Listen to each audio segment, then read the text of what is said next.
નમસ્કાર, મારું નામ છે કુણાલ. તમે જોઈ રહ્યા છો રીતમ ન્યૂઝ. 26મી જાન્યુઆરી નિમિત્તે બધાને શુભેચ્છાઓ. આજે ભારતનું બંધારણ અમલમાં આવ્યું હતું. લોકોને પોતાના અધિકારો મળ્યા હતા. ભારત દેશ આજે કેવો છે, કઈ તરફ પ્રગતિ કરી રહ્યો છે, એના વિશે આજે આપણે લોકો સાથે વાત કરીશું, જાણવાનો પ્રયત્ન કરીશું કે તેઓ આના વિશે શું કહી રહ્યા છે. 26મી જાન્યુઆરી છે, દેશ સતત પ્રગતિ કરી રહ્યો છે. કઈ રીતે જુઓ છો ભારતને આજે તમે? આપણે જોઈએ તો 26મી જાન્યુઆરી 1950ના દિવસને આપણે લઈએ કે ભારતમાં આપણી રૂલ બુક તરીકે એક આપણું પ્રજાસત્તાક ભારત છે એ વિકસિત થયું. ત્યાર પછી ઘણા બધા ચેન્જીસ આવ્યા છે આપણા ભારતની અંદર. તમે ડિજિટલ માર્ગે જઈને લઈ લો કે પછી વૈજ્ઞાનિક માર્ગને લઈ લો, બરાબર.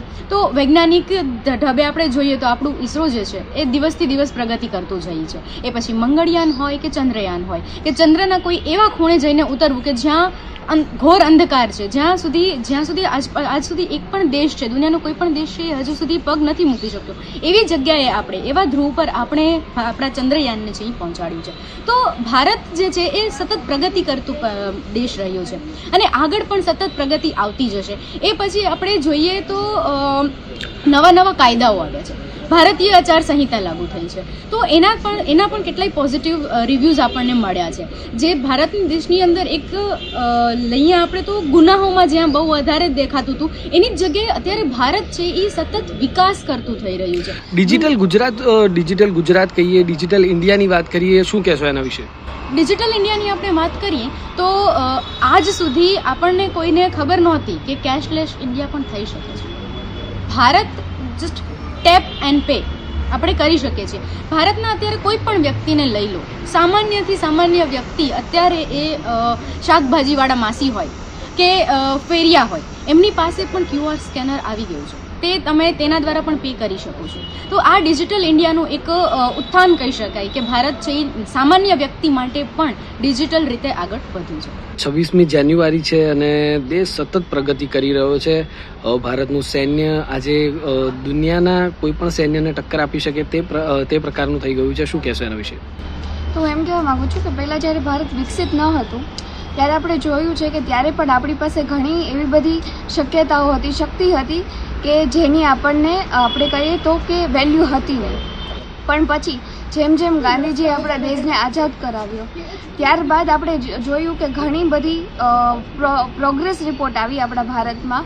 જેમ કે અત્યારે આપણે જોઈ શકીએ છીએ કે ભારત બધી જ રીતે કેપેબલ છે કે આપણે બધી જ વસ્તુ પ્રોવાઈડ કરી શકીએ. આજે આપણે જોઈએ કે બીજા દેશો પણ આપણી પાસેથી ફૂડ હોય, સ્પાઇસીસ હોય, બધું જ આપણે એ લોકોને પ્રોવાઈડ કરીએ છીએ, નહીં કે આપણે ત્યાંથી લાવીએ છીએ.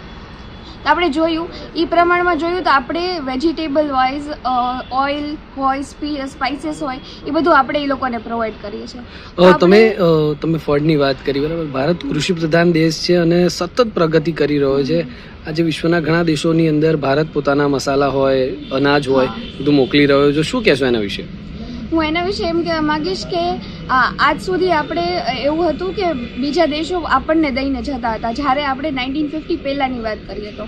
પણ પછી ધીમે ધીમે ખબર પડી, બ્રિટિશર્સને બી ખબર પડી કે નહીં, જે એકચ્યુઅલ જે ગોલ્ડ કહીએ આપણે, ગોલ્ડન સિટી કહેવામાં આવે, તો એ આપણે ભારતને ગણશું, કેમ કે એની પાસે એ પ્રોસ્પરિટી અને બધી જ વસ્તુ છે જે આપણે બીજી જગ્યાએ જોવા જઈએ છીએ. તો એટલા માટે જ એ આપણે અહીંયા આવ્યા હતા. પણ ત્યારબાદ ગાંધીજીના લીધે જ્યારે આપણે જોયું કે આપણને ઇન્ડિપેન્ડન્સ મળ્યું, તો ત્યારબાદ આપણે ઘણી પ્રોગ્રેસ રિપોર્ટ આવી આપણા ભારતમાં કે ભારત આજે જઈને એમ કહી શકે છે કે એ બધી જ રીતે પ્રોગ્રેસ છે. અને ડિજિટલ ઇન્ડિયા વિશે શું કહેશો?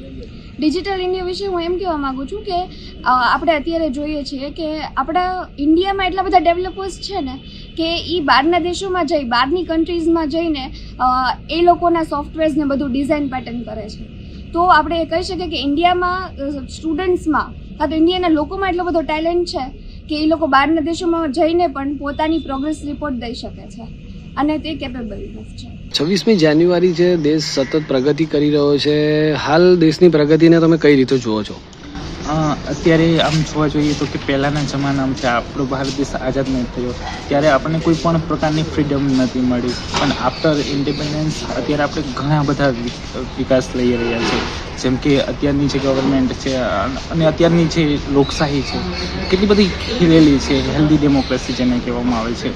તો પહેલાં જ્યારે જો કે કોઈ પણ પ્રકારની આપણી ફ્રીડમ, આપણું પોતાનો અધિકાર આપણી માંગણી નથી કરી શકતા, પણ અત્યારે આપણો ભારત દેશ આટલો બધો આખી દુનિયામાં જોઈએ તો એનો અવાજ મહેકી રહ્યો છે. કારણ કે અત્યારે ડેમોક્રેસીને લઈને એટલા બધા રાઇટ્સ છે. અત્યારે જેટલા ભારતમાં જોવા જોઈએ તો કેટલા બધા પ્રકારના રાઇટ્સ આપણને મળેલા છે. તો એના લીધે આપણને કેટલી બધી અલગ અલગ પ્રકારની ફ્રીડમ મળી છે.